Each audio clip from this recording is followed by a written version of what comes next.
पुण्यात चौथ्या टप्प्यासाठी मतदान सुरू आहे। पुण्यात मुरलीधर मोहोळ विरुद्ध रवींद्र धंगेकर अशी थेट लढत आहे। भाजपा विरुद्ध काँग्रेस अशी लढत पुण्यामध्ये बघायला मिळते।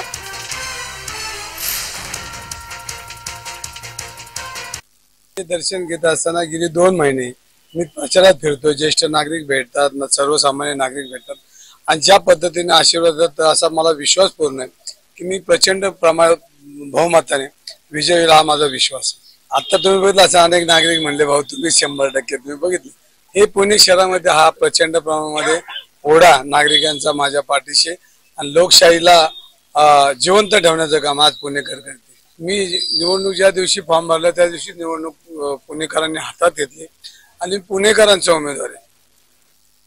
नाही भावना स्वाभाविकपणे अशी आहे की 2 महिने प्रचार झाला, देशाची निवडणूक आहे, देशाचे प्रधानमंत्री ठरणार तेव्हा 2 महिन्याच्या एकूण प्रवासात हे नक्की की लोक जनभावना हीच आहे की त्याच्यामध्ये नक्की मोदीजींना पुन्हा प्रधानमंत्री करण्याचं पुणेकरांनी जरी ठरवलंय तो आत्मविश्वास आम्हाला आहे। का तर 10 वर्ष मोदीजींनी केलेलं काम असेल, त्यांच्या सरकारने पुण्यासाठी केलेल्या अनेक योजना असतील की भविष्यातलं पुणे जर कोणाला 50 वर्षाचा पुण्याचा आम्ही विचार करतो देशातलं सर्वोत्तम शहर ते निश्चितपणे कोणाच्या हातात दिलं पाहिजे। लोकांनी ठरवलंय